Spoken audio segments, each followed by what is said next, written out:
بسم اللہ الرحمن الرحیم۔ یہ ایک بھائی کا سوال ہے، آیا جو ذکر ہے حدیث میں ہے افضل الذکر لا الہ الا اللہ و افضل الدعا الحمد للہ، یہ افضل ہے یا تلاوت قرآن یہ افضل ہے؟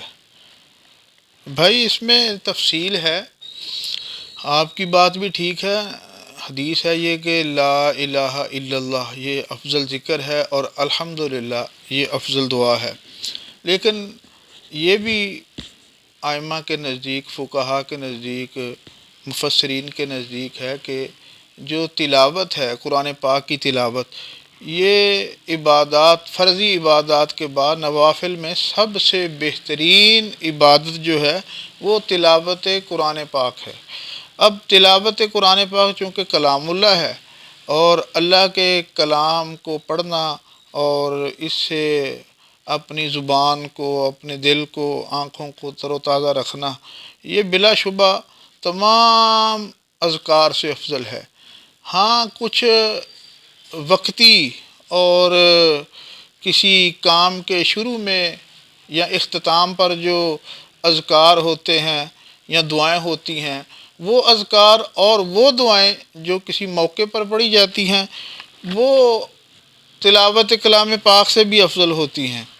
مثلا جیسے آپ کھانا شروع کر رہے ہیں تو کھانے سے پہلے آپ نے پڑھنا ہے بسم اللہ وعلی برکت اللہ، اور کھانے کے بعد آپ نے پڑھنا ہے الحمدللہ الذی اطعمنا وسقانا وجعلنا مسلمین۔ یہ دعائیں ہیں کھانے سے پہلے۔ کسی طرح لباس پہننے کی دعا ہے، گھر میں داخل ہونے کی دعا ہے، گھر سے باہر نکلنے کی دعا ہے، مسجد میں داخل ہونے کی دعا ہے۔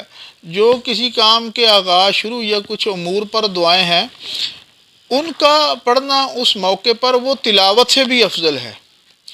اور عام حالات کے اندر ان سے ہٹ کر جیسے آدمی بیٹھا ذکر اذکار تسبیحات اپنے وظائف وغیرہ کرتا ہے، ان میں پھر یہ ہوتا ہے کہ تلاوت افضل ہے۔ قرآن پاک کی تلاوت جو ہے وہ تمام دیگر اذکار سے، وظائف سے، تسبیحات سے، درود پاک سے، ہر چیز سے بڑھ کر ہے تلاوت کلام پاک۔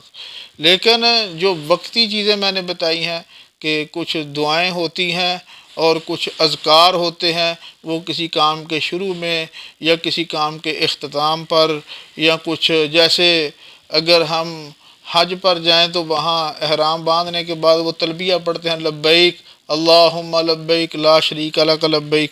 اب وہاں یہ تلبیہ دعا ہے، یہی افضل ہے، اور وہاں تلاوت سے زیادہ اس کا زیادہ ثواب ہے۔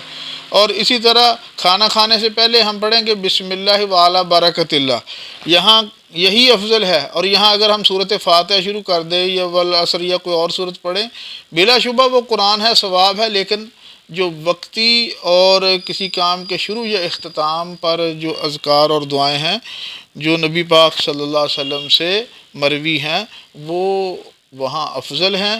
اور پھر ان تمام جو دعاؤں اور اذکار کی جتنی بھی تسبیحات و وظائف ہیں، ان میں سے پھر افضل جو ہے وہ لا الہ الا اللہ ہے۔